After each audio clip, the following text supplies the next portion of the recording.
have something to show you. Something that will probably change your life. No promises, of course, but what I've got has a pretty good track record. Sharing this art around the world has helped many people change their lives for the better, present company included. Maybe it will also change yours. I'm going to show you the basics of pushing and pulling, of physical literacy, an introduction to the gentle art, what you need to know to get started on this journey, because it's a long one, endless really, and we all need an entry point. This is your guide to the perennial technology that we call Jiu-Jitsu. I'm going to show you how to move, where to move, the angles of attack, how to make friends with the ground, and engage with others in the great physical debate that perhaps you did not begin, but you'll know how to finish and come out on top, or at least survive safely, using timing, angles, and leverage, using intelligence over brute strength.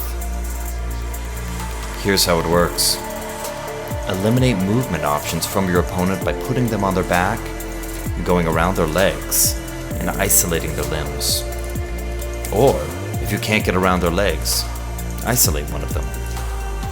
The brilliance of Jiu-Jitsu is found in letting go of something you wanted and recognizing the next opportunity.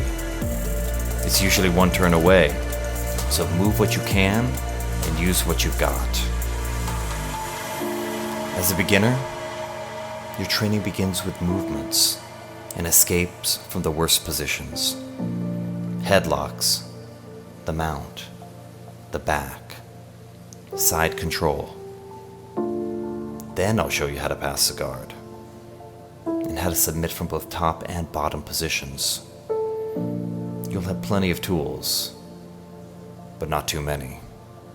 Just the right amount. There are multiple strategies and pathways, and far more techniques that I did not show. Let's be honest, you can't win it all in one night, but you can start here. And remember, Jiu-Jitsu isn't meant to be fashionable. It's meant to be actionable.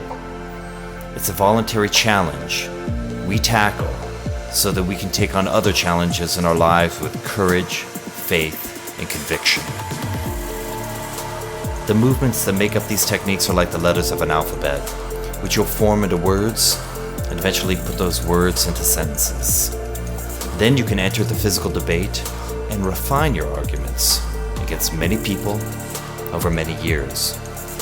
So learn these words well, and you can command them from your body as easily as you can conjure a sound from the tip of your tongue. Now, it's time for you to take action, join in, and contribute to the conversation. This great physical debate that's been raging since time began. Let's get started. Come with me, and welcome to Blue Belt Requirements 2.0.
Forward rolls.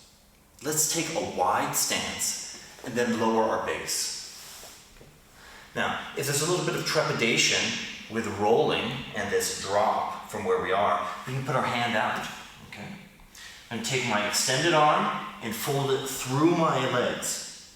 Tuck my chin, and I don't go over my head, I actually roll over my shoulder. Leg tucks, then I can flare my foot out and stand up. Now we'll do the other side. Lower my level, hand down. Have energy extending all the way through, from my pinky all the way through my arm, creating an arc.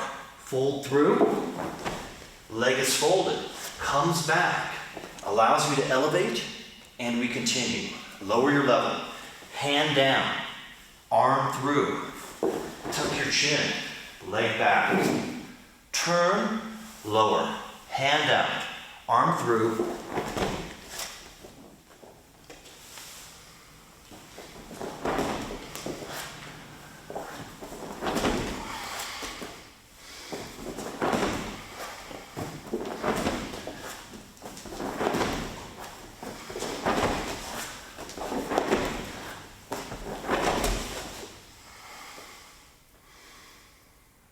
backward rolls. Now, from a standing position, it's often easier to just drop to your knee. And then this is very important. You want to swivel that heel out of the way. Drop to your hip, heel in front of your hip. 2 arms over 1 shoulder. The knee that's up, that is the side that we go over. Okay? I fold my foot out of the way, drop to my hip. 2 arms over 1 shoulder. From there I can press up. From a standing position, you just drop. With a T. T shape with the leg, drop down, press up. Turning, drop with a T. 2 hands over 1 shoulder, press up for your backward roll.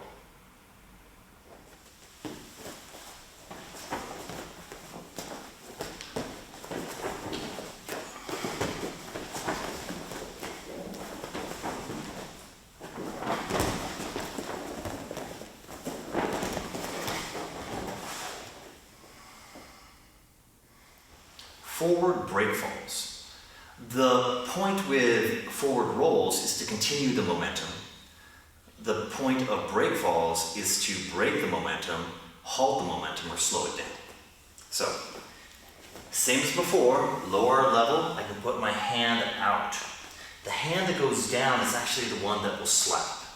So, hand goes down, arm feeds through, tuck my chin, and then we slap. Now, my arm is in alignment with my femur. My lower leg is completely even with the ground. My other leg has the sole of my foot make contact with the ground, not crossing over. This can lead to some lower back issues and some strain. Boom. Right hand is in tight. We'll do it again. You can start from a low level like this if you'd like. Hand out, arm through. Slap the mat. 1 sound, 1 slap is ideal. If you land piecemeal, you're not absorbing the impact properly. You want to unify the absorption of that impact. Lower, or you can be up here. This is fine too. You don't need that hand, but you do need to slap.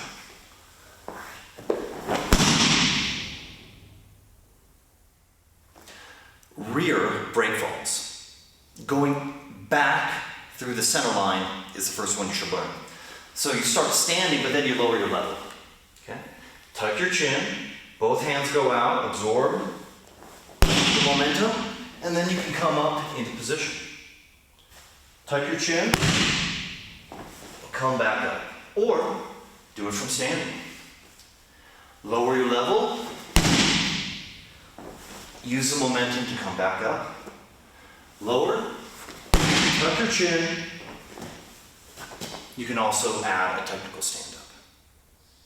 A slightly more advanced skill is to break fall to the right or left. So you can go straight back, or if you get pushed, you can bring your leg behind you and then roll out to the side. So if you're pushed suddenly backwards, drop, rotate, and be sure to slap. Finally, we can do some lateral kemi. This is very similar to a foot sweep in judo. We're just going to continue that motion. I step out with my left leg, sweep my right leg out, and then lower my level on that leg that's in contact with the mat. Use that momentum to come back up, and then sweep my leg out, unified motion with my arm and my leg. Lower, come back up, sweep, and sweep.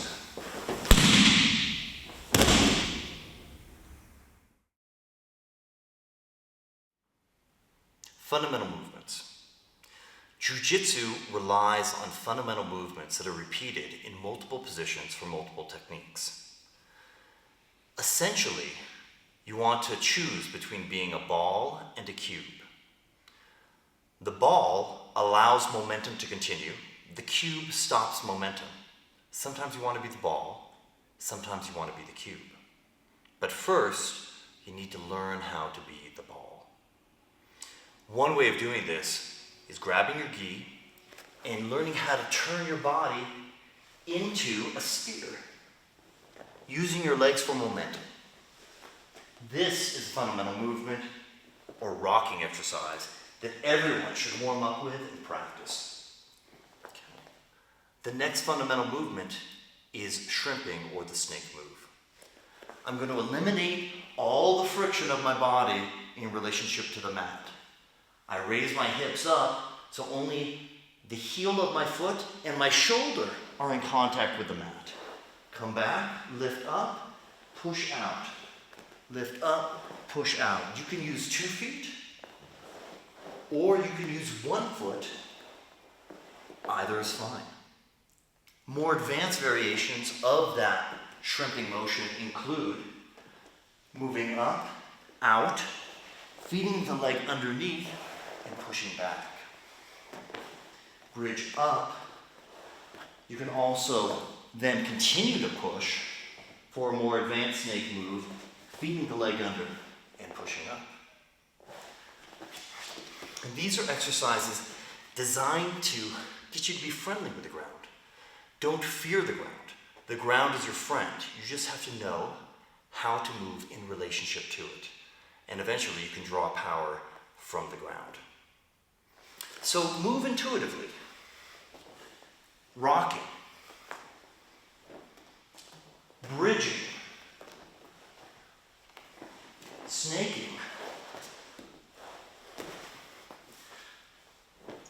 Doing a technical stand-up. Flowing into a roll and a back roll. Folding your legs underneath and continuing to move spontaneously. Making friends with the ground, paying particular attention to not go over your neck at any time. You always want to roll over your shoulder and avoid that contact with your head. Be spontaneous. Move on the ground and make the ground your friend.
Double leg takedown.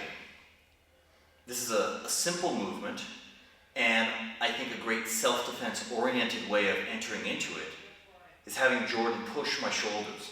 I step back, but I hold on to his sleeves. From here, I lift his arms as I drop my knee in between his legs. Now, it's possible I can get the takedown, but let's add a little insurance. I'm going to step around with my outside leg just to make sure I get that trip. From here, I put all of my weight into my shoulder, hop around, and then secure side control. Go.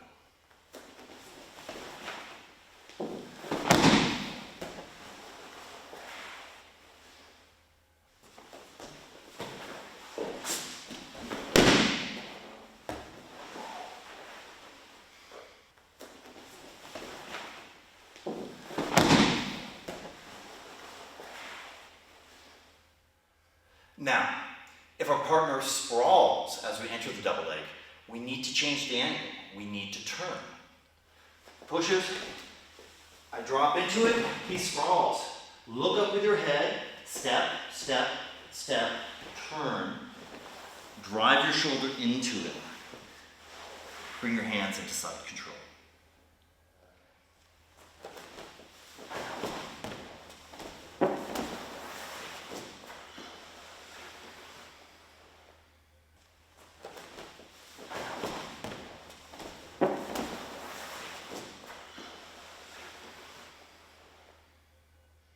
Single leg takedown. This is my favorite variation with a gi. I grip Jordan, he grips me. Okay? I'm going to shuffle back so that he steps. I then drop my knee and break his posture. My head needs to be going into his ribs. I hook his leg and drive him back. I want him to hop. If I can get the hop, everything's good. At this point, I can run the pipe. I'm going to take him where he doesn't have any base. My head can be inside or outside. If it's outside, I drop my shoulder on top of this thigh. From here, I lean back and use his weight to propel me into knee on belly position.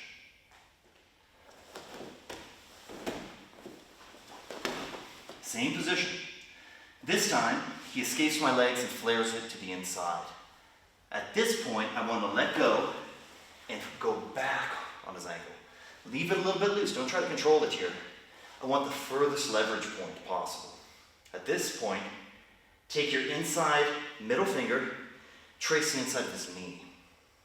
I'm going to take a small step in, rotate this, and then prop his heel. Taking him down, push the legs aside, and finishing the belly position.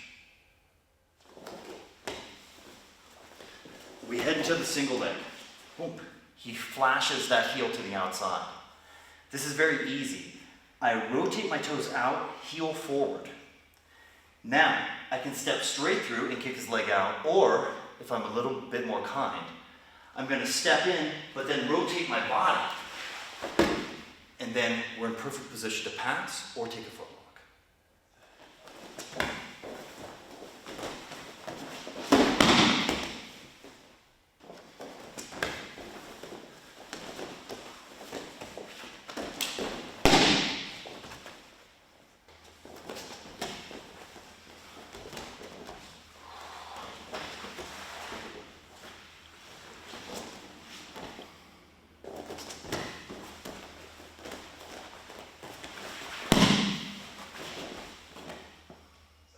Inside trip, one of my favorite techniques. I don't step back, instead I circle and make him step. Now, check out the footwork. Cross step, back step. Then I drape this over his shoulder, weighting him in that direction, and then I drop to my knee. Now, we haven't taken him over yet. I windshield wipe my heel, catching his ankle, and my hip buckles his knee, and we get the takedown.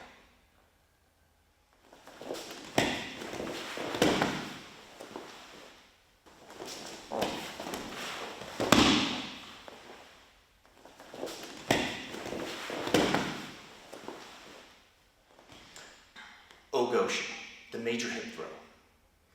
So this is a fundamental judo technique, and it's a little bit of a long distance to be able to get the underhook and rotate your hips all the way in. Okay? So I recommend starting slightly from the side. If you can come here and notch your head into his neck, that's so much better. I'm going to angle my heel. I'm going to step across. And if my hips are even with him, he might be able to slip out. So I'm going to poke my hip through a little extra, bending my legs, allowing him to rotate over, and continue to hold on to that elbow.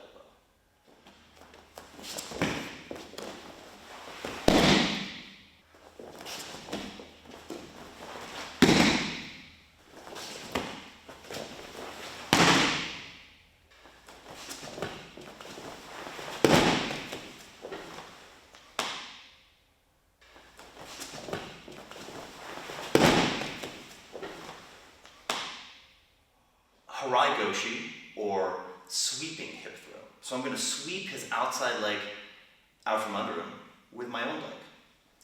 Again, cross step, back step. This is the entry for so many judo throws. Cross step, back step. Cross step, back step, enter, and then sweep. A couple of common issues with judo throws in general and this throw. Number one, I'm too far away. I'm here, and then I'm reaching, but I'm not underneath him, and we're not connected. So, I need to be able to open the door, get a deep back step, and lower as we head into that throw.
Trap and roll mount escape.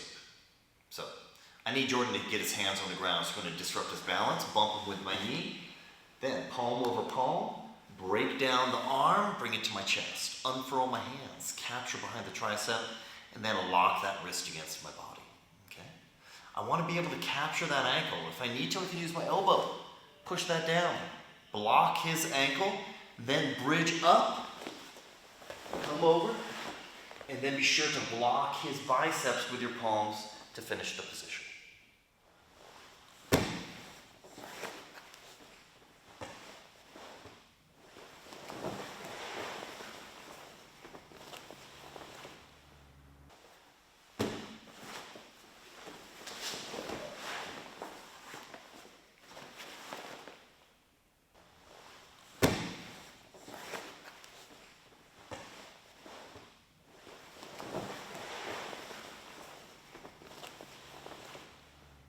Overhook mount escape. This is a little more self-defense oriented. Okay. So if Jordan's throwing punches at me, I need to bridge and hug. From here, I'm going to walk up, okay, and then I'm going to reach around, get the overhook. I don't need to overhook on both sides, just one. Trap his ankle, Then I'm going to bridge up and punch him with my bicep as we take a much safer position inside of his guard. So, one thing to keep in mind, as I wrap this, it's very easy for your partner, if their palm is down, for them to injure their fingers. Okay, so have your partner turn the back of their hand to the mat, block, bridge, and finish in good posture.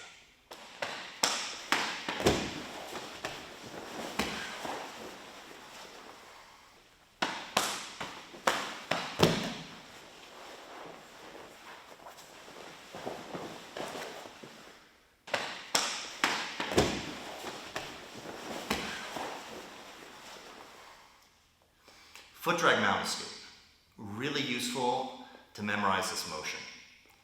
At the moment, I want to trap his foot with my far leg, but my range of motion is not great right now.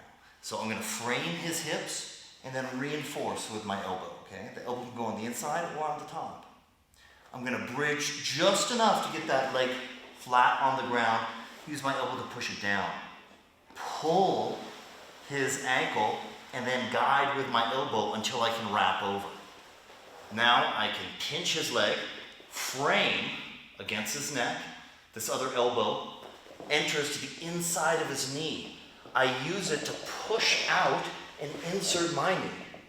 From here, I push my knee into him, shift my hips, pull my heel around, and then we're back in close guard.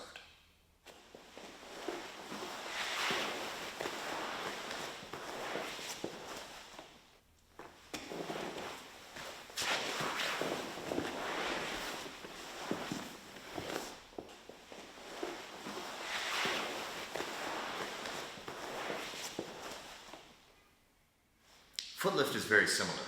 Same opening motions, but instead of going over the top, I'm going to hook underneath his instep. Lift, I can then replace with my leg. Shoot this arm across. This is important to prevent him from coming into me at all. I can even raise my wrist to open that chin, move my hip out, use my elbow to pry open his knee. For shorter people, it might be the hand. That's totally fine. Use what you got. I use my elbow, then I push in with my knee, shift my hip, and we're back in close guard.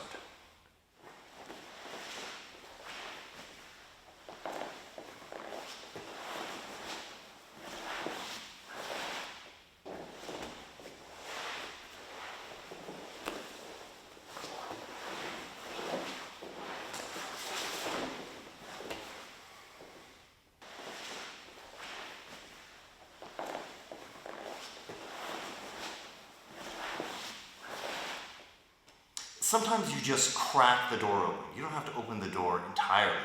You just crack it open, and then you can massage a little bit more space. So here's a great example. Break down the arm. I'm threatened to roll him, but I didn't trap his ankle. He bases with his leg. I insert my shin. At this point, I can move my hip out and continue my mount escape.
Headlock escape number 1. I would like to frame his jaw with my forearm. Second hand comes in, doesn't press on my hand, presses on my forearm. I'm starting to rock him back, but I am actually in the way. So I move my hip out of the way so we can get that tilt. There's an overlapping pressure from my arm to the leg. I hook my knee right around his neck, cross my ankles, extend and break the hold. Now, my knee notches below his jaw, on the throat, squeeze my legs together, we get the leg scissor choke.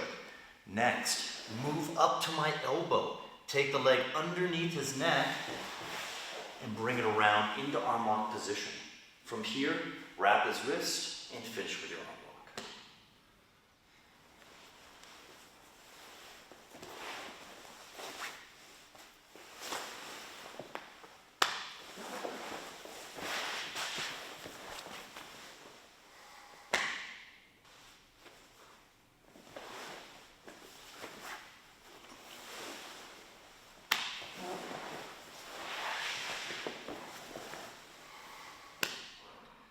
Headlock escape to Kimura. So right now, I would love to be able to get my elbow below his hip, but it's a little bit difficult. So I lift him on the opposite corner. I'm actually gonna pull his shoulder back, and now I can get my elbow in. From here, I can reach his wrist. I get closer and hook his leg. Now I bridge off of my toes, extend my arm, bumping him, and then finish with Kimura, driving my shoulder into his shoulder for the finish.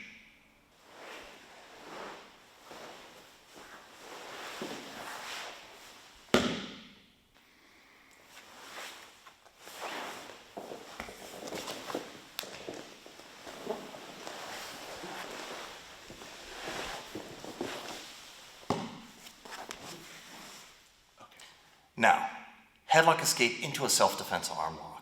From here, I'm gonna pull on his shoulder and move my hips out of the way. So simultaneous motion, I'm moving out 1, 2, tip him. Okay, he's still got a hold on my head. Now, clear his legs and step over. He still has a hold of my head. So put the forearm in front. Now here's the tricky part. Don't just go straight up. Lean into him. Get this angle in his arm. From there I can brace, either pushing off of his head or the ground, transfer the weight to my hand, and then take my straight arm lock.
Side mount escapes.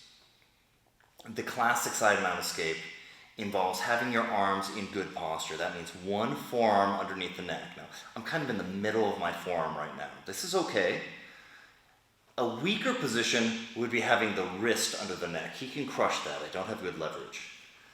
Even better than in the middle is having it more toward the elbow. You wanted that bottom third of the forearm. Okay, now that's good. If he wants to impale himself on my elbow, he's more than welcome to. So you might want to go a little bit deeper, not necessarily gripping the gi here, but cupping. Okay, so it works gi and no gi. This other arm, elbow is down, and I'm indexing the side of my wrist against his hip. Okay, now we're going to do a slow motion bridge. Heels come to your hips, slow motion bridge up and out. Fall away. Insert your shin all the way to the instep. I pull his arm out of position and take it with me as I square up. Wrap this other leg. Drop the foot and then do one more hip movement, pulling your heel around and finishing in closed guard.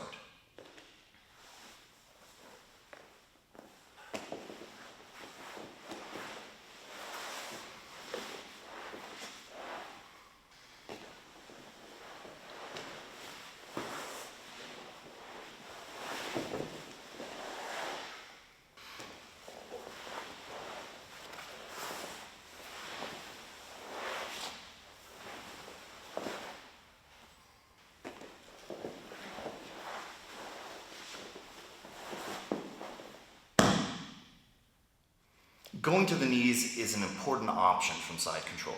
We start in the same manner. Okay?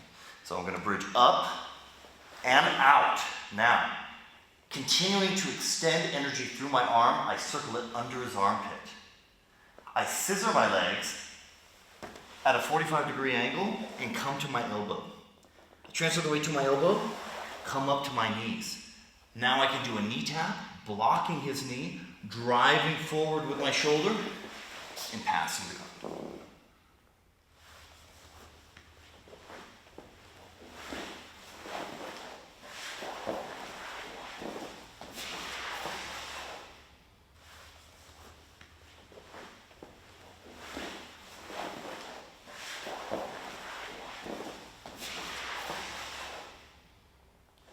One common issue when it comes to this technique is people don't allow enough space. So as I come up and out, they often scissor the rear leg forward, coming into your partner. Be better to bring the inside leg back as you bring that arm underneath. Then you can come up and take top position. If your arm is out of position around the head instead of being underneath the neck, you'll still have a great option right here. So keep it tight. I'm going to move my arm outside and block his knee. If possible, try to move his knees slightly together. And this is not always possible, but you're not going to get it if you don't try. Once I get my hips as close to him as possible, blocking this outside leg, I want to rotate my arm and bump him with my bicep as I bridge up, over, and reversing the position.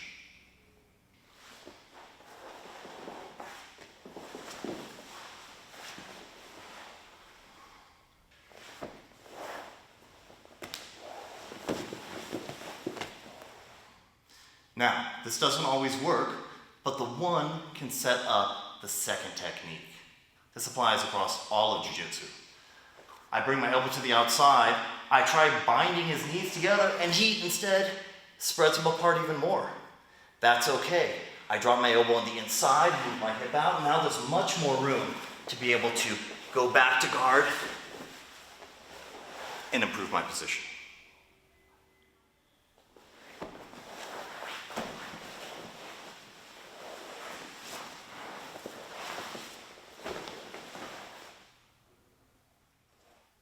Sometimes the best way to escape a bad position is to not let it materialize, to preemptively prevent it.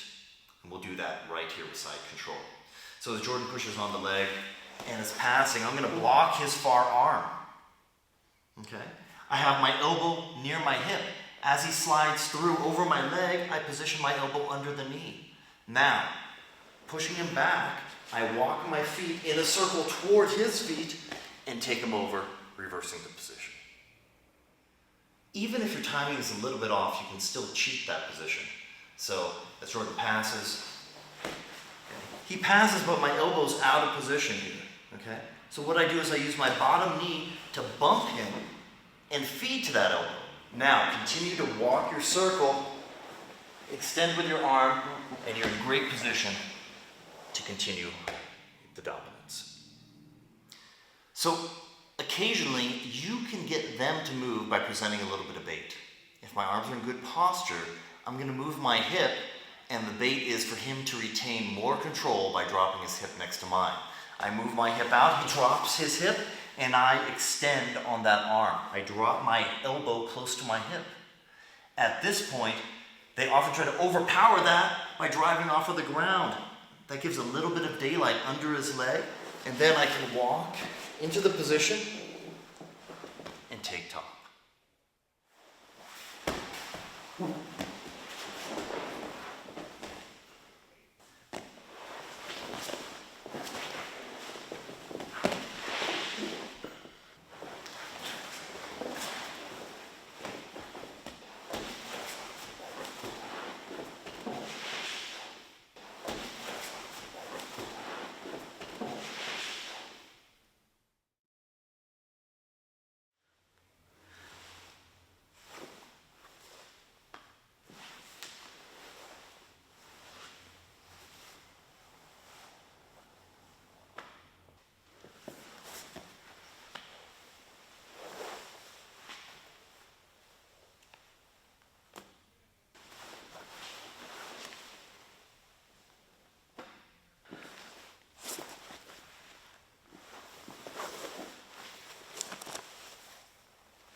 Arm lock from the guard.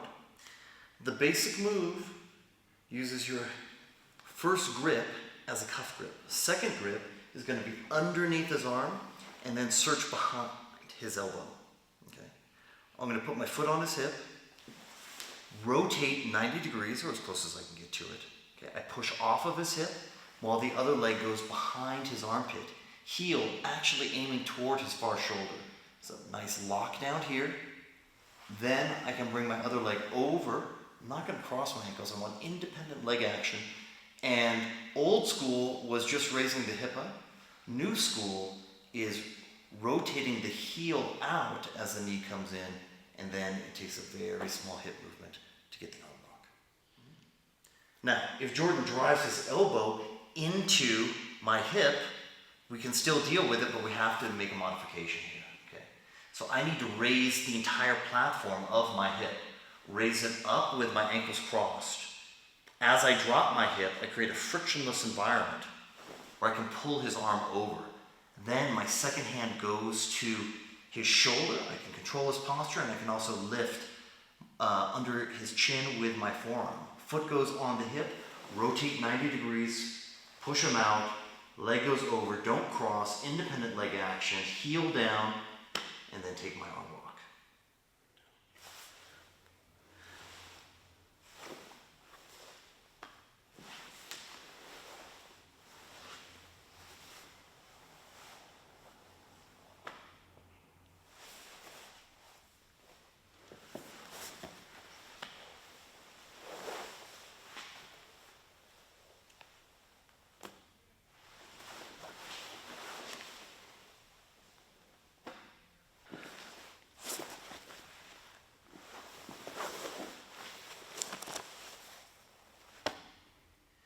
One of the litmus tests I use to see if someone's ready for their blue belt is to gauge whether or not they know which direction to turn when an armbar presents itself. So if Jordan puts his forearm on my throat, which is a very common attack by wrestlers and larger individuals, he starts to choke me like this, I need to immediately, number one, wedge my forearm underneath his throat and then grab his shoulder. That is space we will pass off to our leg. I put my foot on his hip so I can swivel. Right arm goes underneath his hamstring. I wedge my leg behind his shoulder. Other leg goes over his face. Again, turn that heel out just a little bit and then raise my hip. If I need to, I can sweep him over. Knees together, go back, gravity on my side, and take the arm lock.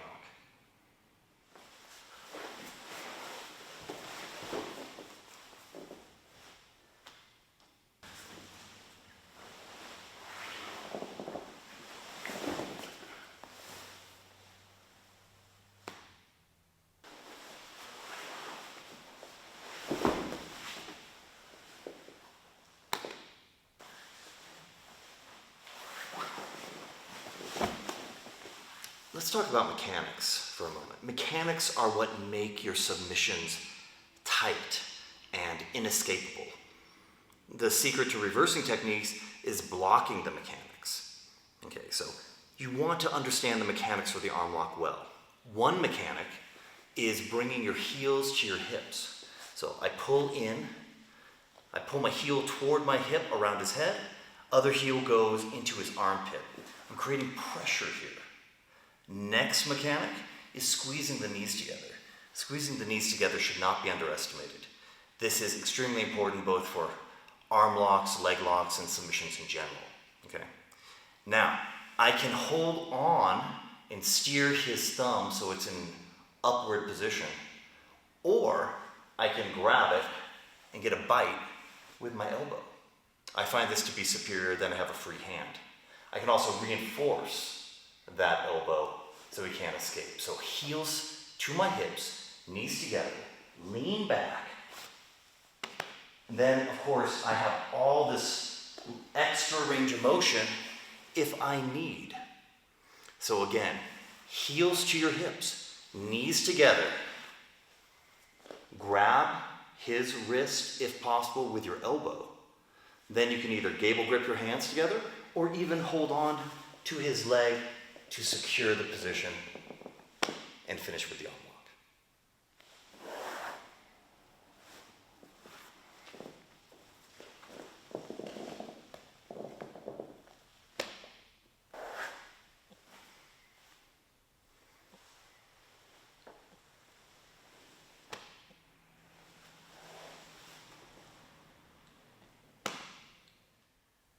Occasionally, your partner will stack you in the arm lock so you can't extend your hips and they're blocking your arm lock.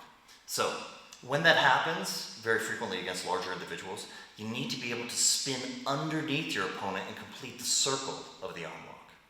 Here's an example. Forearm on the throat, I spin, legs are in position, he stacks me on my head. When the weight is on my head, I cannot extend here, nor can I sweep him at the moment. I take the inside arm, bring it to the outside of his thigh. I begin to spin underneath him and squeeze my knees. Here is an arm lock that I can take. I can also reach down, grab his pants or the inside of his leg, pull him over, and finish with an arm lock. Very often, they will do that for you by rolling out.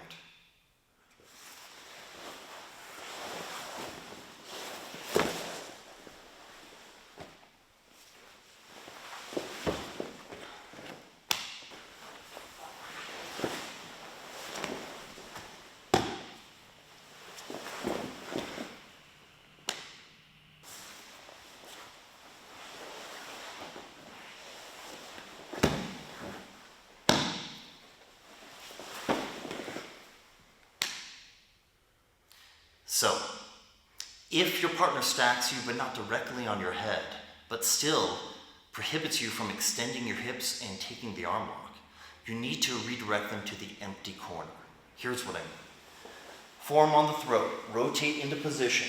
It's difficult for me to extend my hips. This is hard on my back as well. I don't want to push directly back into him because I'm going into his knee, into his base. I want to pull sideways, laterally, with my knees, tip him. Then it's easy to push him back, grab that wrist, hold the leg, heels to my hips, knees together, and you finish the arm lock.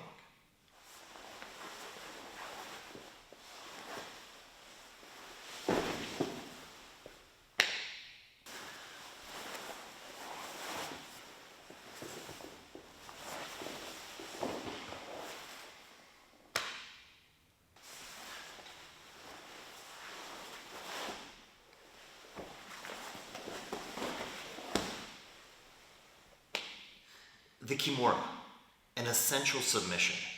Once you learn how to identify it, you can see it in all kinds of locations in Jiu-Jitsu.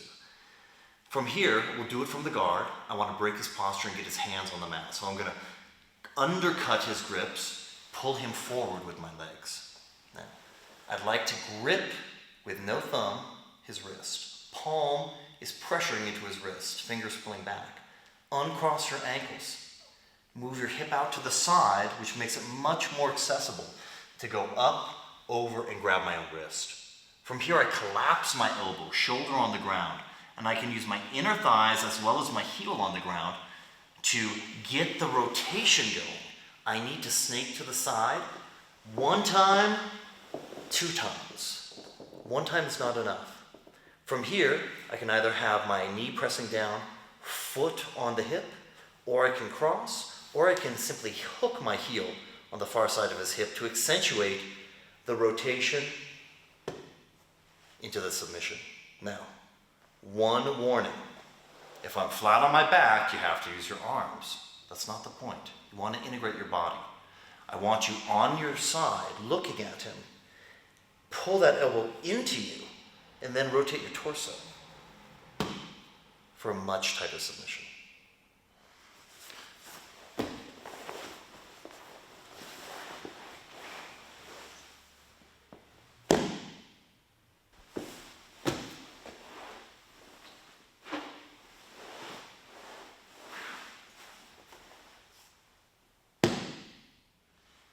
Telephone arm lock.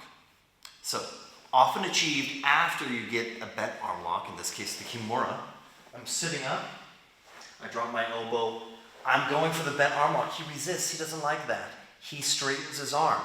I guide his thumb into the crook of my neck and shoulder pinching. Reinforce over his elbow. Now, I need to get my legs in position to stabilize this. I move my hip out slightly, bottom knee pressing against his chest, foot on hip and knee on top of shoulder. From here, I want his elbow to bow toward the ground. So, put my elbow on top, reinforce my elbow, and do a side crunch for the submission.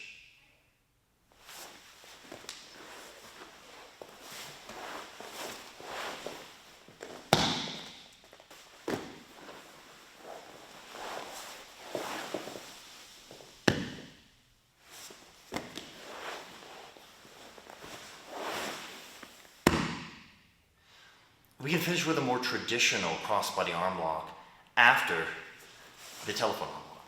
So we head into our Kimura. He straightens, telephone arm lock. He pulls it in. I catch it with my bottom arm, move my shoulders back. Use my arm to generate momentum, to push my body all the way through.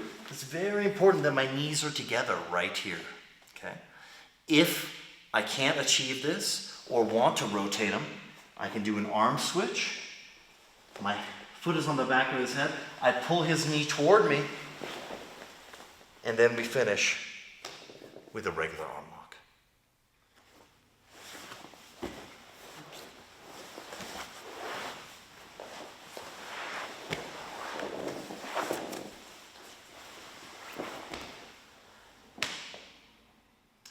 Another common scenario is your partner standing up, and as Jordan pushes to stand up, sometimes you can lose the arm lock. If you try going off of the hip, there's too much space here. You know, my legs are open, he postures up, he can pass my guard rather easily, okay? So the key is to keep it tight. That's what we want to do. We want to keep things tight. So as he postures up, I want to walk my shoulders in a little bit and hook under his heel, okay? From here, I can then hold onto his sleeve, throw the leg over the face, and then behind the armpit. And now it's very easy to get a sweep and finish with an arm lock.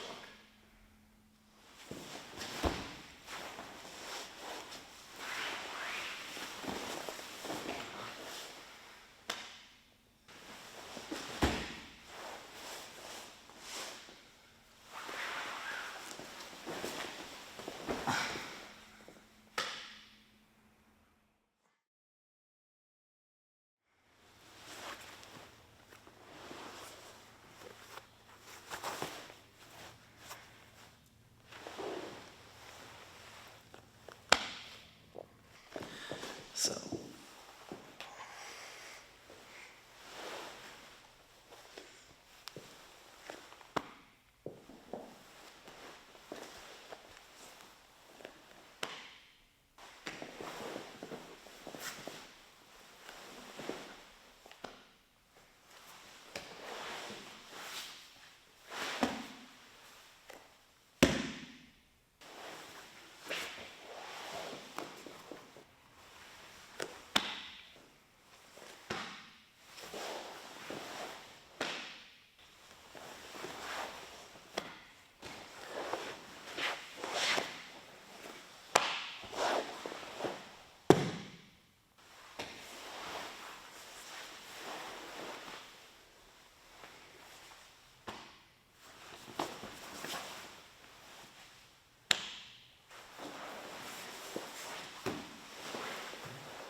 palm up choke.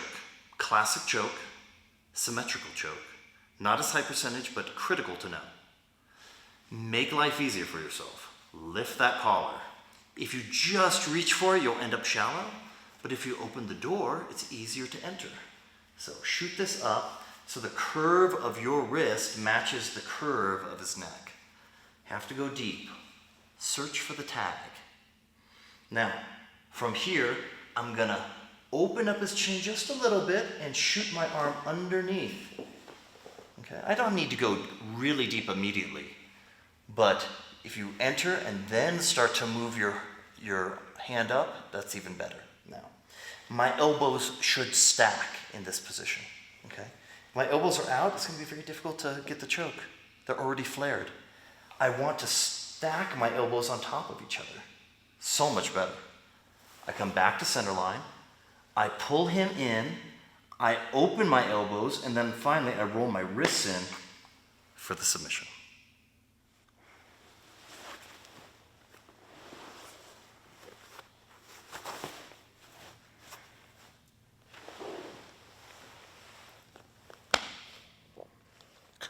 When it comes to chokes, it's extremely important to align your elbows. So as I reach for his collar, I'm going to trace around his neck. Okay? And then this is very common. People will try for the second collar, but look how flared my elbows are immediately. So as I rotate my elbows out, the space in between my thumbs does not constrict. What you would rather do is reach, and if you need to shift your elbow over, that's better. Okay? Straighten, and now the space in between my hands disappears as I flare my elbows out. So if you reach with wide elbows, you're not going to get the choke. If you try to align your arms vertically, it's easier to open the elbows, constrict the space, and then as the final finishing move, rotate your wrists in or corkscrew them to eliminate the final bits of space. Okay. Palm up, palm down choke. Much more high percentage. Again, we open the collar and we get our hand very, very deep. Okay. Note how I shift my body. I'm not just reaching from a flat plane here. I'm actually rotating my body so I can get a very deep grip. Now, getting to this other side from my current position is going to be difficult. So I need to shift to the other side, and at the same time I'm going to pull him just a little bit with my arm. So I'm going to bump him with my knee, rotate my body. Okay? There's a fold right here created by the pinch on the other side. I want to grip this fold. I can deconstruct the position of where I'm placing my hand by placing my forearm against his neck and then flinging my wrist up to grip his gi. Okay? Memorize that spot. That is where you want to grip. Then as you come back into center line, you're actually blocking one side of his jaw while the original hand that entered cuts into his neck. So it's not going across both sides of his neck. One side is being blocked while the other hand does the choke. So,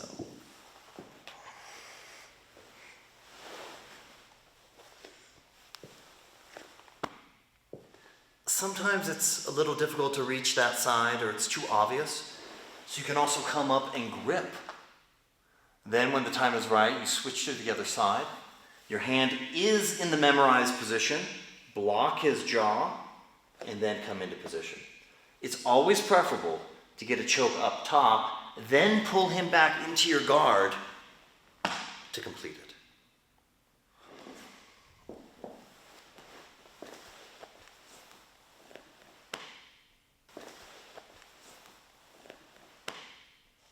The loop choke, extremely useful, especially against wrestlers and people that like to drive forward with their head. If they have a good base, this is a real vulnerability on their part. Okay? So, contrary to the earlier chokes where we got an extremely deep grip, I actually want to go with a medium grip right now. Okay? I am going to create a little space, move my hips out so I can sit up. I'm going to take his head and put it into a basket. So I take his head, push it to the side as I begin to loop this around. I push his head to the side of my chest, okay, and flare my fingers up. This is very important. This is a locked position, this is not. Flare those fingers up. From this position, with my wrist concave, I simply lean to the side and connect my knees and heels together. For this particular choke, timing is more important than anything else. So, medium grip, I move my hip out, I come up, push his head to the side, not into my chest. I move it to the side and then continue with my hand. Okay? I can lean forward. Sometimes you can get it from right here. Sometimes you have to lean all the way down. Don't be afraid to continue to corkscrew your body. Okay? Against someone with good posture, often you take this medium grip and you push out the knee, which drops his head right into the choke.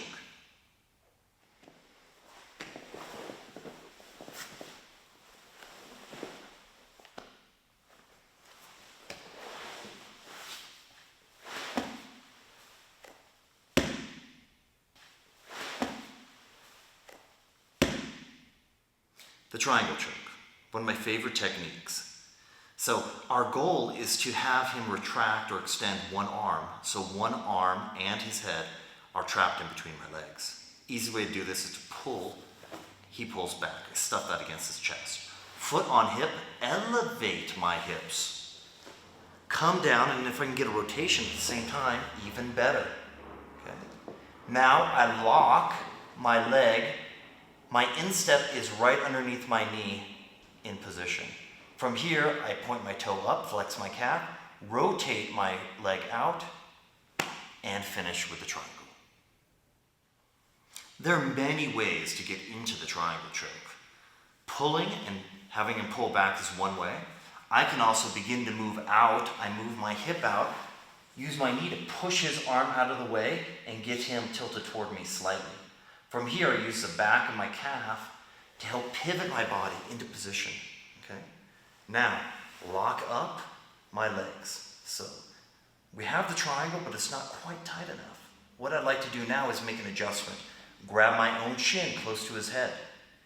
I can step off, go to his hip rather than the ground, adjust so I'm closer to a perpendicular angle, relock it, and if I need additional squeezing power, I can lock my hands or simply hold onto my calf as I squeeze.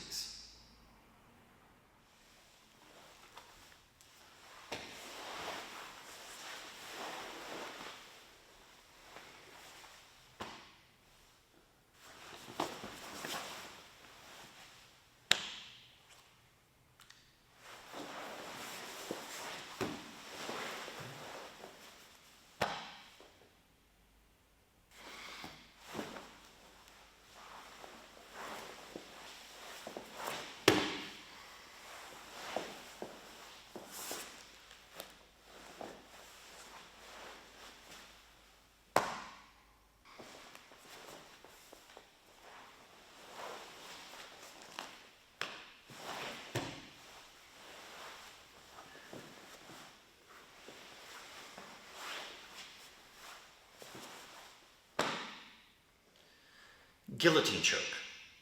A little bit more difficult to get inside the gi, but still a viable option and one you should know as basic. Open my ankles. Often you use it in conjunction with the kimura. I place my hand out to the side, and then as I shift my hips toward my hand, I wrap his neck. I should be able to position myself in balance. Hips down, legs out, no hands. From here, I continue to wrap his neck, and I have enough space to connect to my own wrist. Okay, I don't want to grab my hand. Sometimes you do, but generally go for your own wrist. Now, continue to spiral and drop that elbow. Wrap around his neck, puff your chest. Sometimes you can get the technique here. Other times, once it's in position, you pull him back into your guard. Then you push with your legs as you lift with your arms.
Scissor sweep from the guard. We'll start with a cuff grip, 4 fingers in his cuff. Right hand up in his collar, can be on the other side as well, but let's go same side collar as the cuff grip. Gonna uncross my ankles, move my hips out, drop my leg all the way to the ground. My other leg can either go across this belt line or 45 degrees across the sternum. Okay? Now, here's the trick. You want to pull him forward, but not have your leg collapse. Okay? You want to have an extension going from your hip through your femur all the way connecting to his chest. So now when I pull him, lifting with the elbow, makes him much more solid in the lift. Okay? From here, it's very easy to scissor my legs. I'm going to punch down to the ground and then lift up on this sleeve, setting up for the next submission.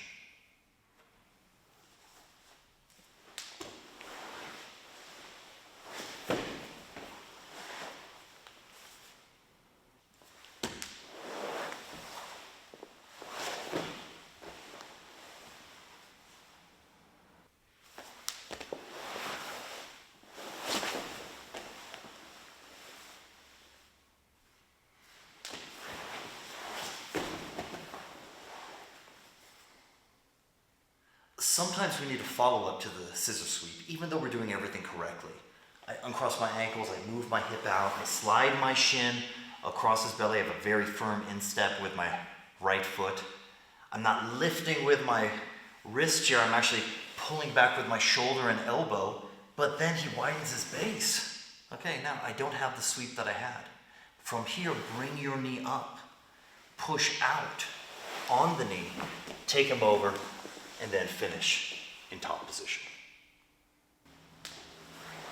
As I head into here, sometimes I can be blocking my own range of motion, right? So it's important to pull that shoulder back. Now I have plenty of room to bring that knee up, push it out, continue your scissor, and you can head into that or any kind of submission that you'd like.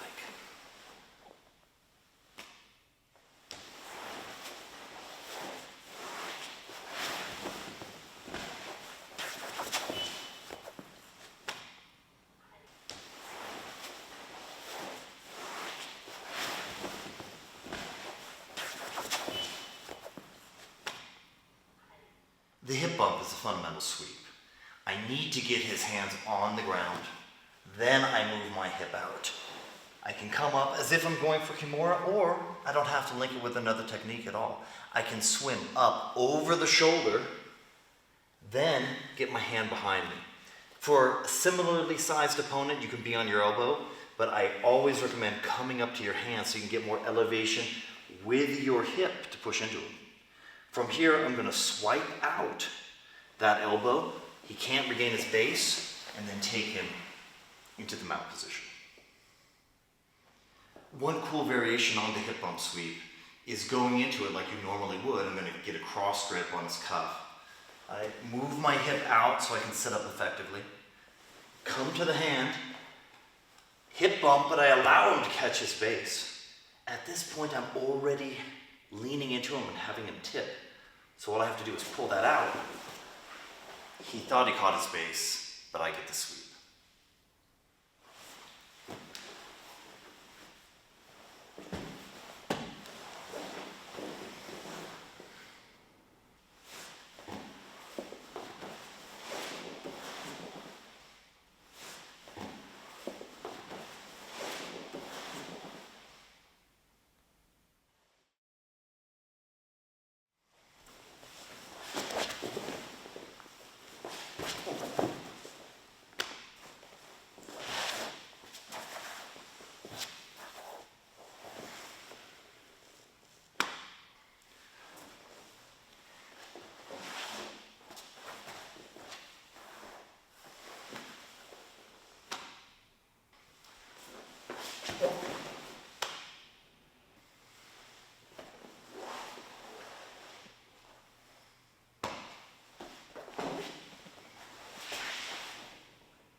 Spinning arm lock from the mount.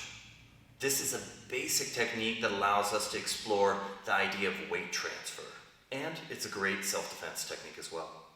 Okay, so I'm going to put my chest down and prompt the reaction of Jordan pushing me off, like that. Okay, now that I have that resistance, now I choose to go into position. I can either have my hand one palm on his chest, the other one right over, or I can do thumb down, thumb up, thumb down on the side that I'm taking. This is preferential for me.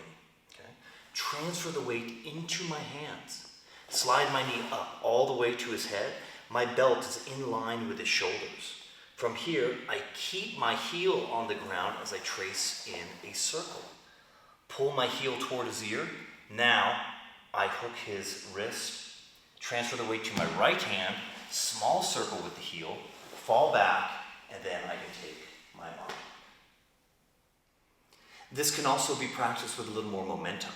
So as I press my chest down, from here I don't slide the knee up. In fact, I just pivot on that knee. I pivot on the knee, transfer the weight to my hands, and that allows me to throw the leg over with a little more momentum into my arm lock.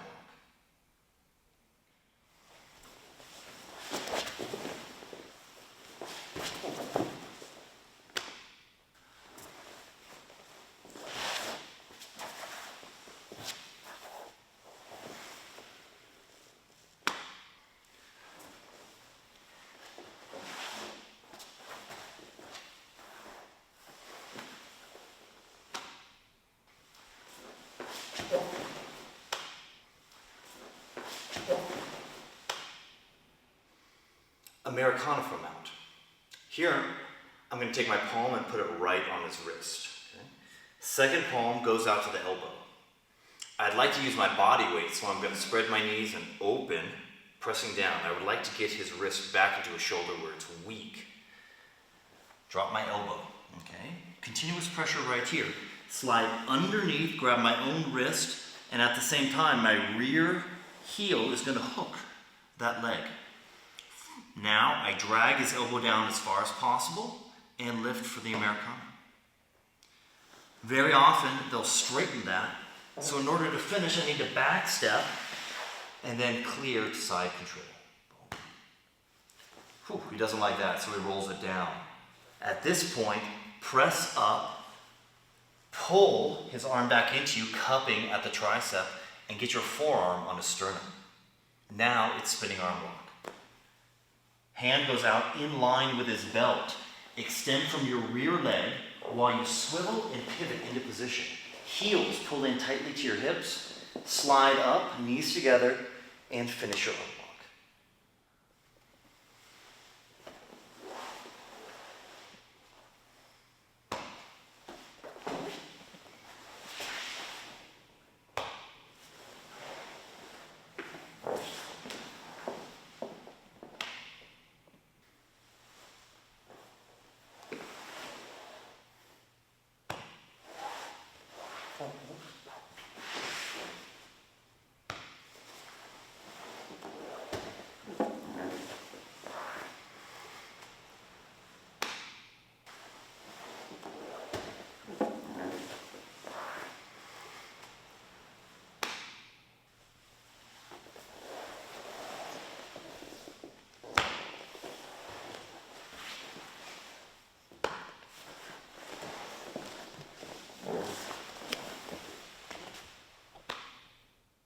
Sometimes you need to weave your arm through so you can have a little bit more control. So you can start by lifting on that wrist and pushing this other arm down just a little bit. I want to get my hand in here, and eventually I want to work my elbow to the ground. From here I can wrap. I'm going to slide my knee up. Again, flip my leg. That arm is now behind me. Throw the leg over the face. Then I have this arm lock. There's a lot of control necessary for this. So if you lose control, just have your other arm ready to catch and finish with your hands.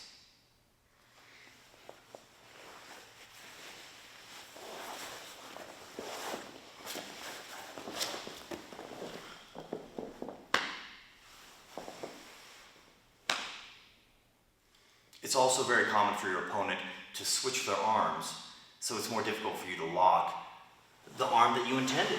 I'm sliding, I would prefer this arm, but as soon as I go into position, he changes it. No problem. If you can get a grip here, fantastic. Then switch to the other side, sliding my hips off of his torso, lodging it very close underneath his shoulder, and then we can lean back and take the arm.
Chokes from the mount. Palm up is going to be the basic symmetrical choke you should learn first. Open the collar. Insert your hand as deep as you can. Second hand goes underneath, okay? And again, I want to cross my elbows on top of each other. This is where we want to be. I hook with my heels under his hips, drop my head toward the hand that's on top, and take your submission.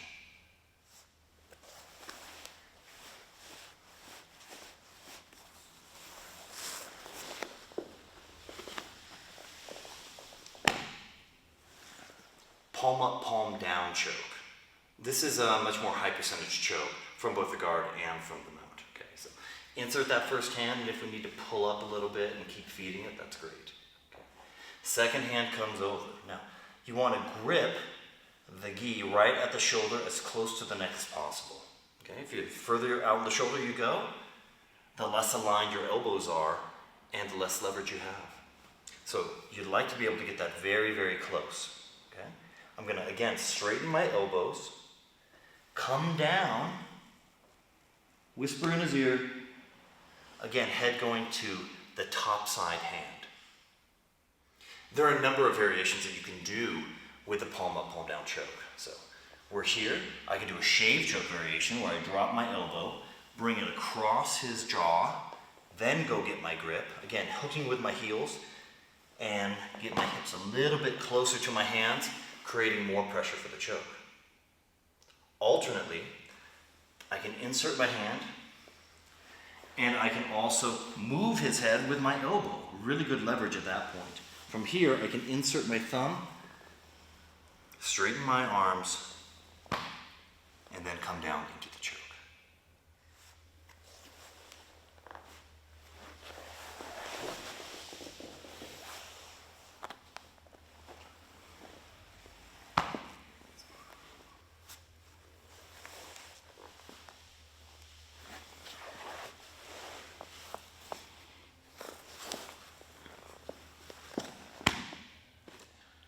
Fist choke works gi and no gi. I'd like to be able to get underneath his head for a strong mount control. Next, I'm going to grab my own gi, this is preferable, and I'm going to create a fist. Now, there's different ways you can do this. You can do it with more flat knuckles, which is what I prefer. You can grab the gi, flat knuckles against his throat. I press, and then I save the rolling of the shoulder for the second part.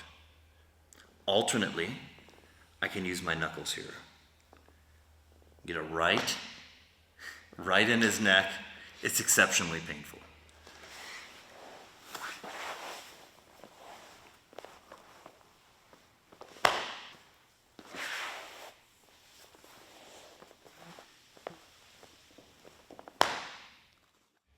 The Ezekiel is another option. Again, I'm underneath his neck. Okay. I'm gonna grab my own gi. I can start as a fist choke and then slide it over. Now, my wrists are bent currently. I can grab my own gi if I'd like, but you don't have to. Okay, on this other side. From here, I'm gonna rotate my wrists and straighten my arms.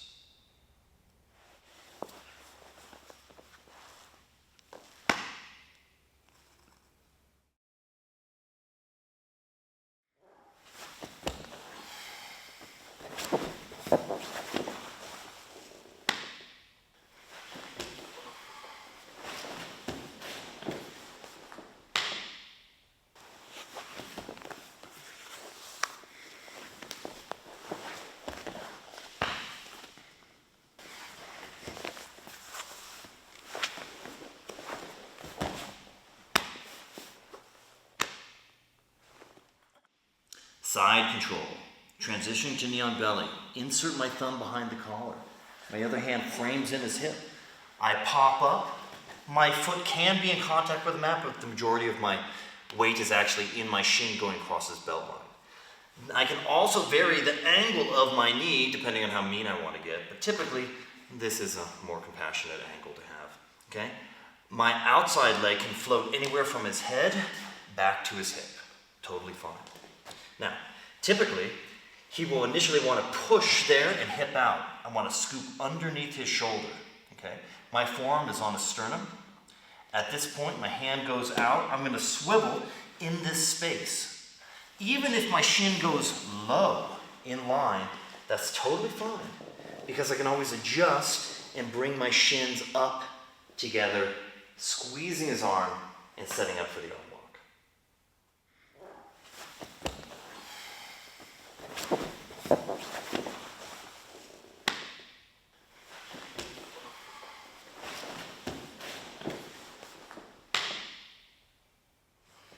The baseball bat choke is another technique you should know from knee on belly.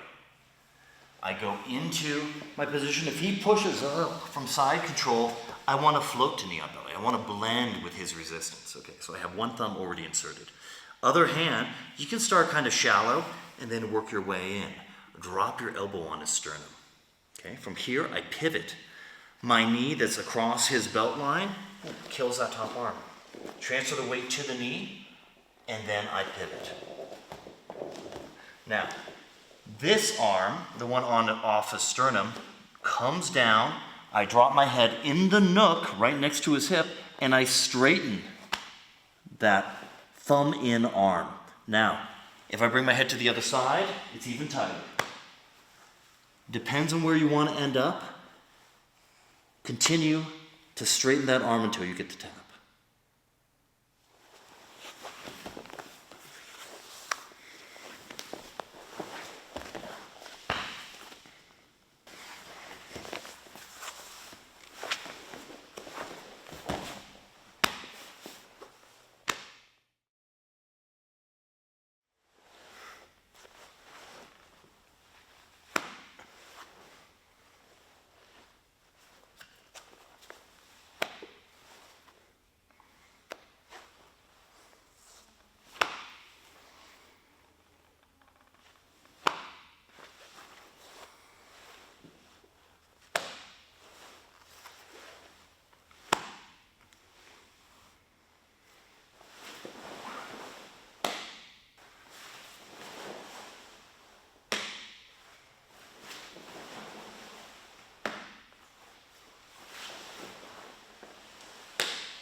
Rear naked choke, a basic you should know from the back.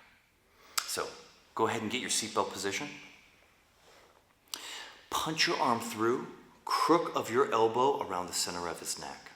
There's a few variations we can do here. I can grab my own bicep and get the knuckles on the back of his head, flex my arms, and then shrug my shoulders. Second variation, grab my own gi. Situate my elbow a little bit closer on top of his shoulder. Again, knuckles to the back, and we take the second choke. Instead of involving this hand on the top of his head, I can gable grip, hide it behind, notch it with my head, and now get the third variation. Finally, If he's holding on with both hands, okay, I can't lift in this direction anymore. Change the angle. Pull the elbow back so the forearm goes directly across the throat, and then simply pull in.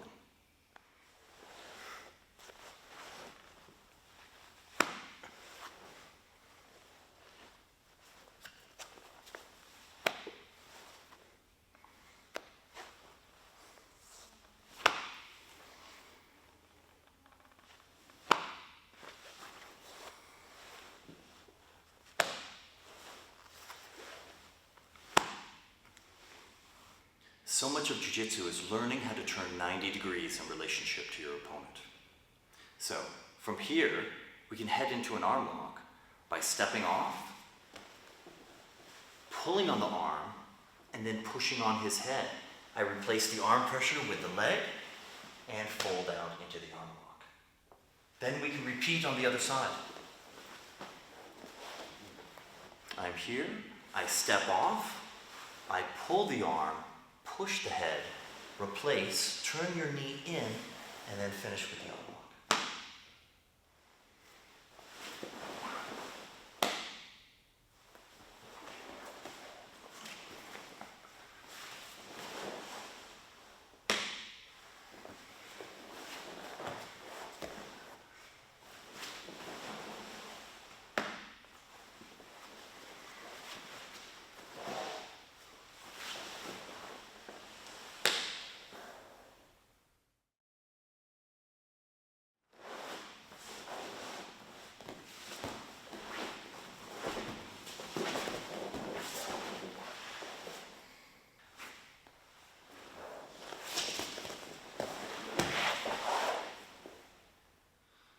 Scoot down back escape.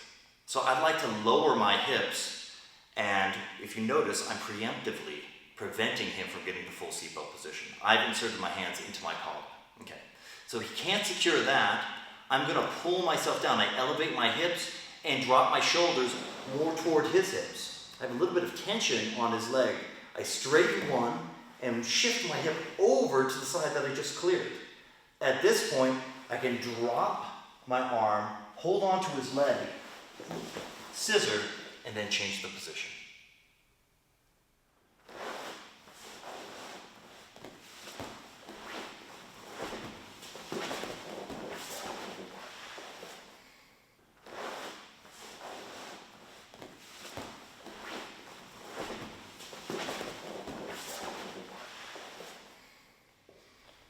Jordan has full seatbelt. Now, I would like to be able to control this choking arm. Right behind the elbow, right at the wrist. I'm gonna bridge, I'm gonna lift his arm and bridge and poke my head through this keyhole. Continue my bridge, have it come around. He wants to get on top.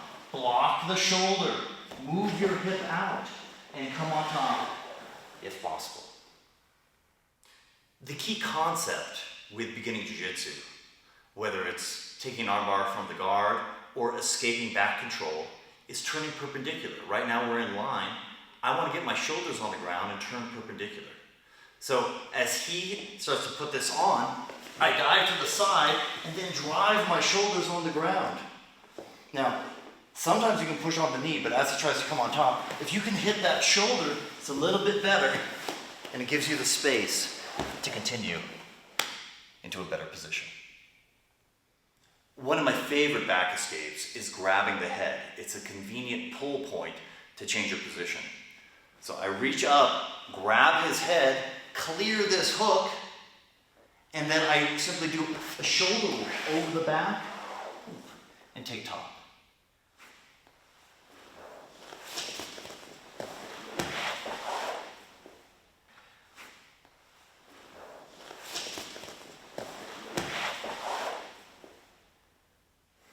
Another favorite back escape is when I am face down. I can be on my elbows and knees. I want to elevate my hips, okay? I don't want to rise evenly. I prefer to have my hips come above so he's slipping off. I have to kick one leg straight back, then I can hold on to his head and complete his turn.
passing the guard. A couple of notes to set you up properly. Inside of the guard, I want to be in one of two positions. I'd rather be upright with excellent posture, or very, very close to him, low, head down, with my head turned to the side. Okay? Blocking his biceps. I'm not susceptible to chokes in this position. It's very difficult to get a choke from this position as well. Once I'm in this middle zone, Jordan can easily insert and attack for a choke, right? Then that takes either a block or a lot of strength to be able to resist it. So having good posture, whether that's extremely low or extremely upright, is what you're going for. Over the leg guard pass. Inside of Jordan's guard, we want to establish our grips. So I take two lapels, bind them together into one. Exert palm pressure on his torso to help prevent him from sitting up. Second arm goes to the middle of the thigh. I'm going to exert pressure above his knee and below his knee with my forearm. Take your grip, circle your forearm on the inside. Immediately I start exerting pressure, just enough. Then I shift my left leg out and continue to exert pressure. Now I can shift and get my knee in his tailbone. Swivel my heel out, drop my heel to the ground as my knee comes up. From here, a little press is all it takes to pop it down. Now, as I press his leg to the ground, sometimes my own leg can get in the way. So don't be afraid to move your leg behind and then come forward. Other hand is going to drop next to his hip. Slide the inside knee very close. From here, I can baseball slide through and then push his knees back in position as I head into side control.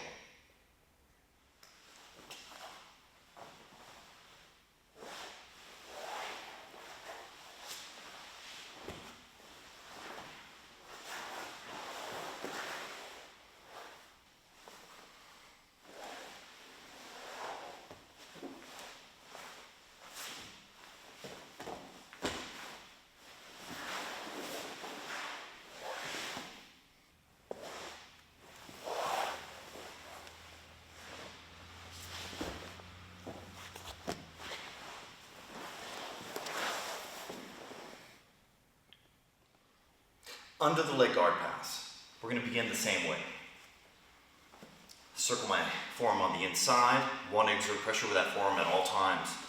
I'm moving out. Okay, I have good leverage. I slide to my palm, press his knee down to the ground, and at this point I actually want to move my hips to the side. There's a little bit too much flexibility with his leg. So I step up and shift my hip. At this point, it's ready for me to shoulder that. Okay, make sure it goes all the way on top of the shoulder to the neck. Thumb inside. I drive forward, not laterally, but I go forward, bringing his knee to his face. Okay? At this point, I don't use my hands to clear. I use a sprawl to push my chest forward, clear his legs, and take side control.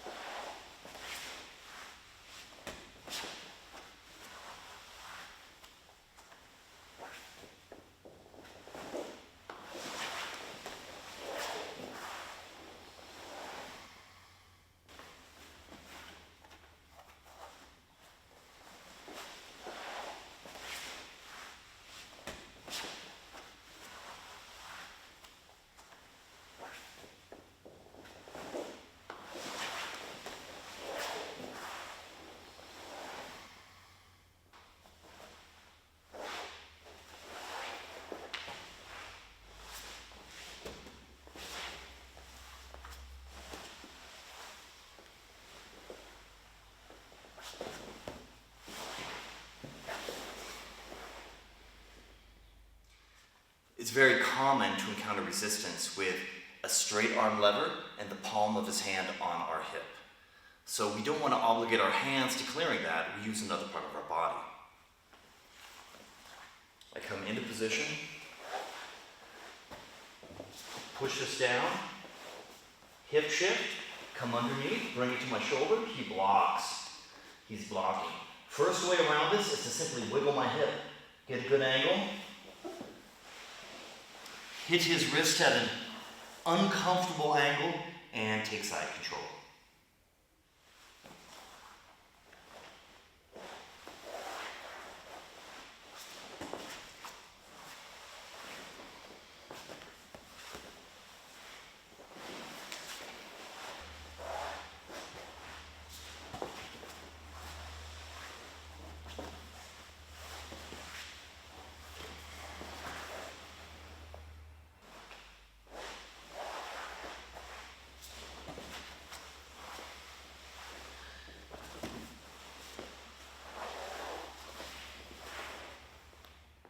Passing the open guard. It's a complicated issue, but here's a very simple way to ensure that you get past. Okay. So my palms are going to find their homes. One palm goes on the knee, the other palm goes on his hip or his floating rib, but I prefer the hip. Okay. On my right arm, my elbow flares out against his femur, blocking him from coming in with that leg. At this point, I trust my weight in my hands and move my legs back. My legs are now out of the way. I continue to walk around, drop the front knee. The palm that was pushing on the knee pushes it past, clearing the way for me to replace it with my knee at the hip, head control, and now you pass the guard.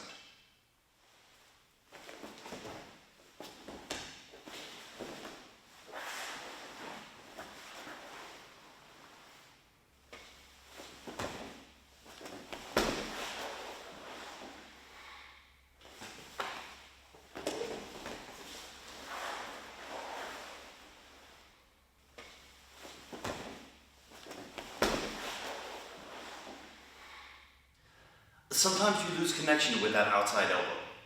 So as I find his hip with my palm, elbow goes to the inside of the thigh, right hand pushes down on the knee, I'm coming around, but then my left elbow loses a little bit of control and he throws that leg over my head.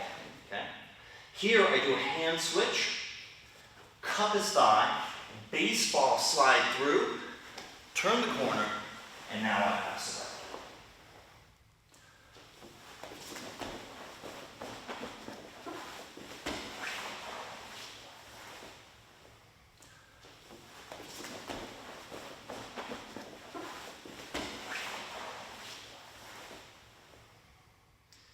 Another way we can pass a guard is by pressuring down on his knees. Now I'm just going to transfer my weight through my palms directly to his knees, although I could have an inside grip on his knees, which is often recommended, or even a touch lower at mid-calf. Okay. So transferring the weight to my hands, it makes my legs very light. I throw my leg out, circle this leg around to knee on belly position, make a final adjustment step, and now I've passed the guard.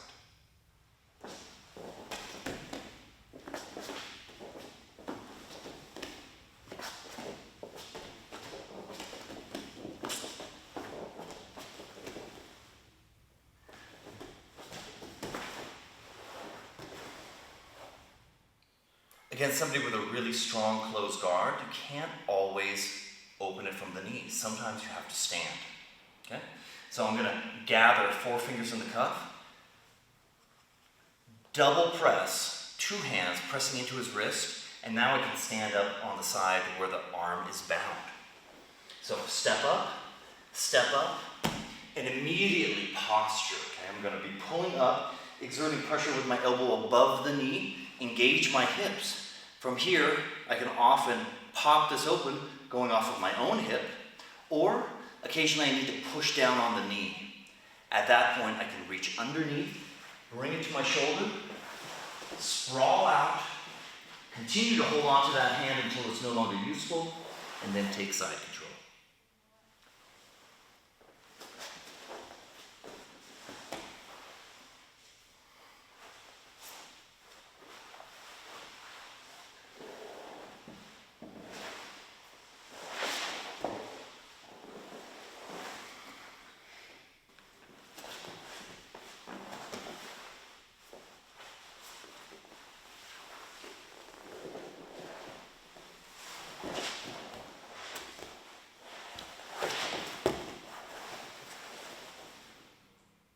Another option for opening their closed guard, particularly if you're a smaller player against a larger player, is putting the knee up the center. So here I am, palm against his bicep. This helps block any choke.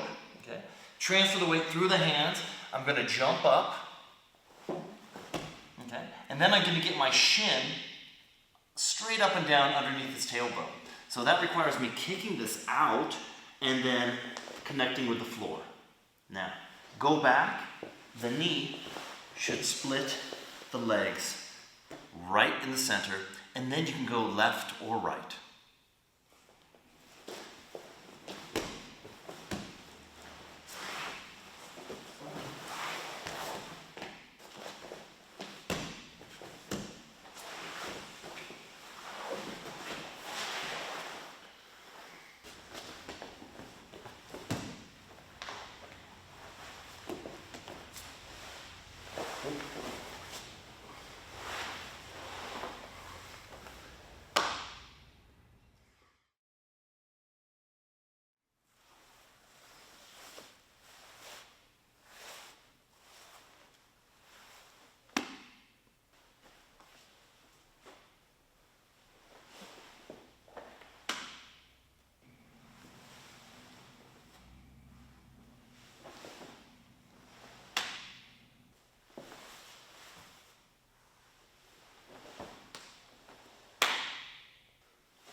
Straight ankle lock.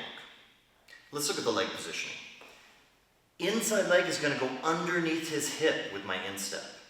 Outside leg has the heel placed on top of his hip. Now, my legs can be upright or they can be a little bit more to the side. Either way is totally fine. However, for the purposes of demonstration, I think it's a little easier to look at it this way. Knee pressure is important, but let's not put the knee pressure on yet. The next step is getting the right grip on his ankle. Okay? So it's very common for people to grab and try to crush the leg, but they're really crushing the calf. What you want to do is have a slightly loose grip and allow your body to fall back. So now I'm much more aligned with his Achilles, and it feels like his foot is almost going to slip out. So I grab my own wrist. I have a loose grip. I fall back until it's almost slipping out.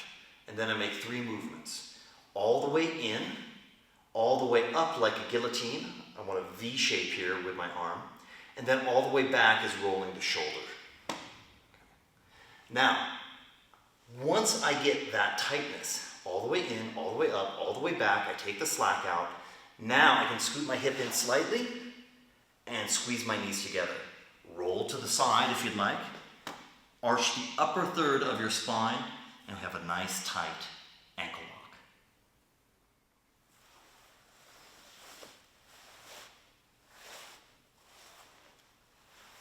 lock. Toe press.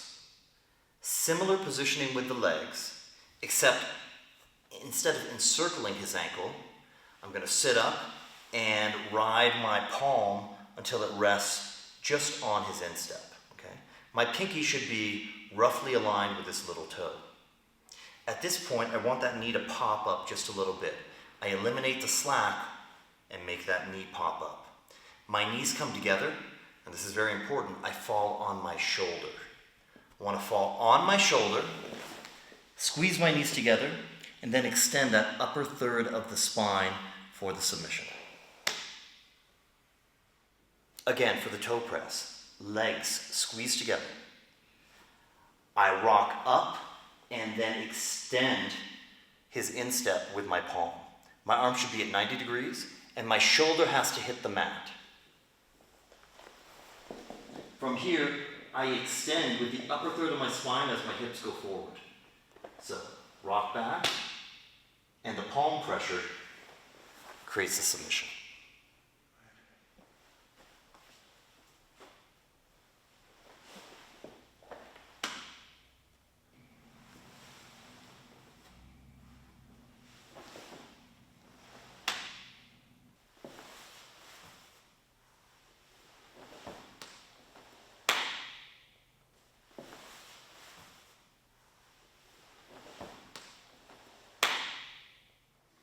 Knee bar from open guard.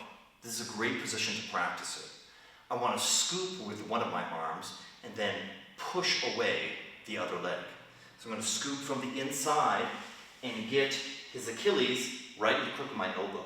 I push this other leg away and then start to shift my weight. I want to really trust this hand so I can do a nice swivel through. Okay? I'm not bringing my leg all the way through. I want to actually rock back, squeeze my knees together, and take the straight knee bar.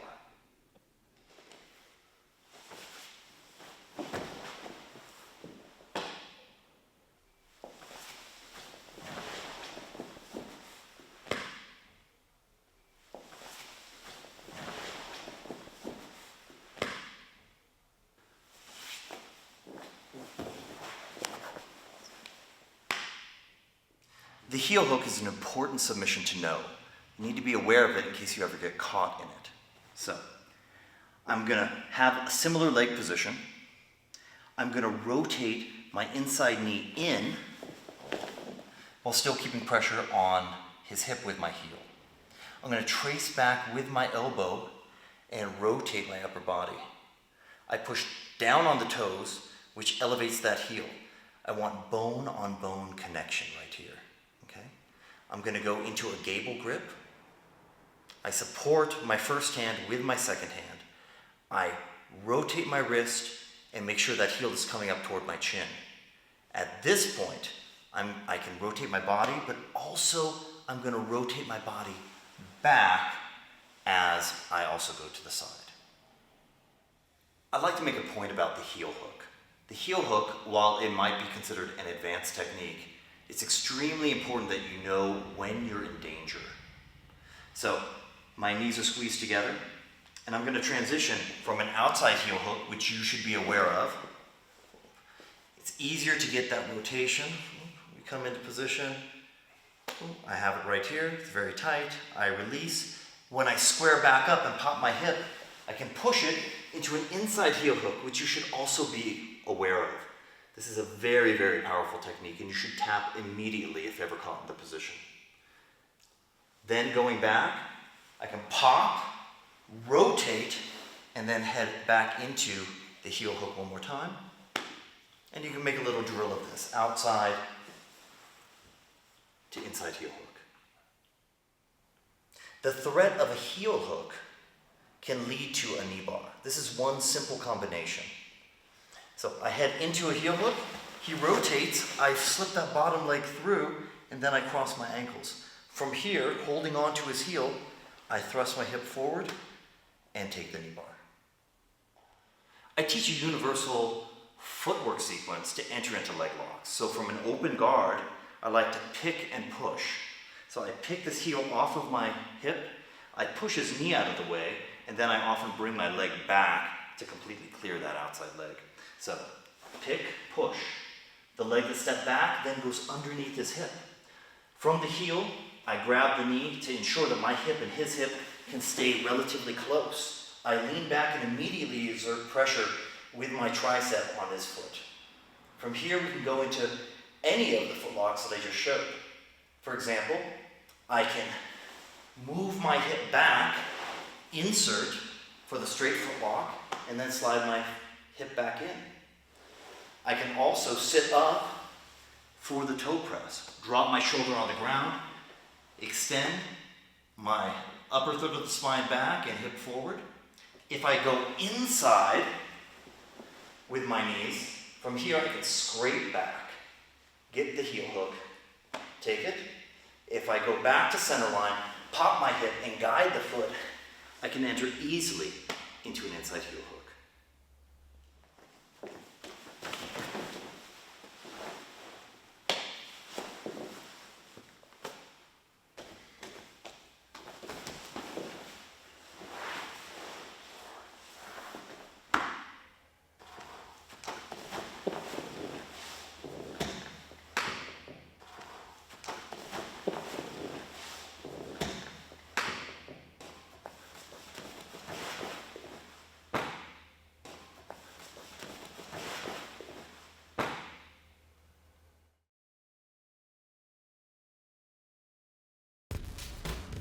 Let's take a look at the triangle choke through the eyes of a white belt and how that changes as you work towards your black belt. The triangle choke is a strangulation, generally performed with the legs, encircling a head and arm together in an ever-tightening triangular noose, which I form with my legs and may assist with my arms. The triangle choke is often first taught from the guard, and it begins by separating one arm from the rest of the body. If Jordan reaches back between my legs, that's ideal. Or, if I pull on his hand and he pulls back, that also clears the way for my leg to shoot over their shoulder and into the triangle position. The neck and trap shoulder are then squeezed together for the submission, or unconsciousness ensues. Though not necessary for the choke, the arm is often crossed over, which can allow for easier adjustments in the angles you're creating pressure with through your legs. Oh, and grab your shin. These refinements increase your efficiency and rate of finishing. And let's keep it real. Finishing is fun, but as your belt color darkens, you find out there's even more fun in setting it up. So at blue belt, learn to attack the arm. They'll pull it out and separate it from their body, setting up the triangle position for you. Or you can use your knee to break his grip, push over the bicep and shoulder, and swing into position. Or simply stage the foot, put it on the bicep, and get that much closer to your goal, shooting your hips up, ensnaring and turning in one motion to increase your efficiency. Or to be a little less obvious, attack their balance from the opposite corner.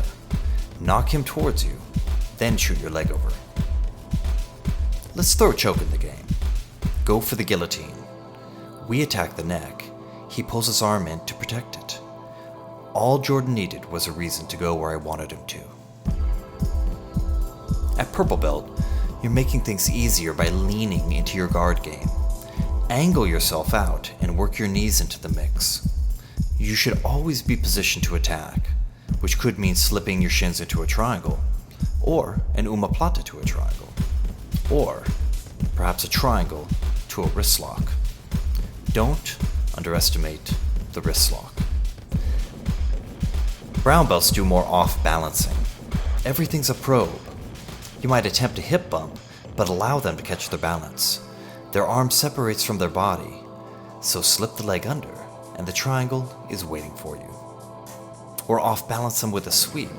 Pass the arm over in the transition, and allow your opponent to sit back up into the triangle. This is a classic maneuver if the cross-body arm lock is well defended. So just slip your leg into position, and let it cause the next action. Let it happen. Adding one additional step, I can sweep Jordan with a lasso guard. The threat of that off-balancing, or kazushi, will make him pull away from me. And yet, that pull puts me in position to spin underneath and finish with a triangle choke. But things are not always so. The triangle can also be used as a holding position, or osaikomi in Japanese, from the top or from the bottom. This kind of positioning allows for greater control of their body, so I can then attack a single arm without an effective defense on their part. Similarly, the reverse triangle allows you to attack their shoulder, their arm, and it gives you the option of switching back to the regular triangle. Triangle doesn't have to be just a submission, just like Jiu-Jitsu isn't just about fighting. By black belt, you're taking the triangle everywhere.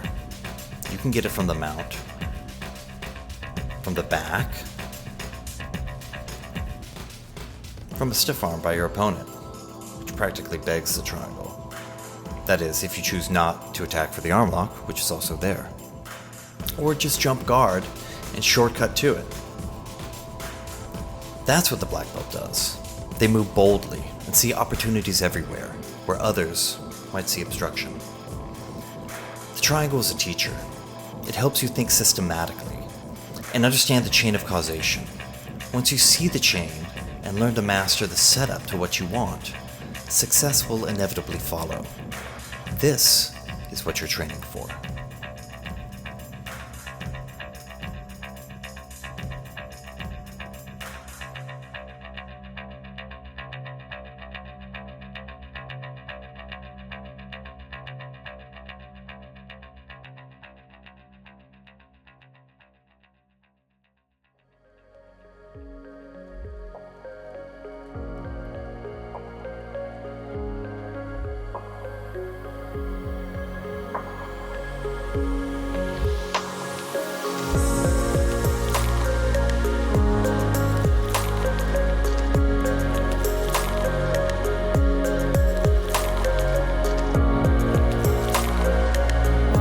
Over this, when I have a fight, I will switch arms, just in case I go lose it. Panic and my partner switch. Yeah, I'm comfortable and confident. Versus, I know.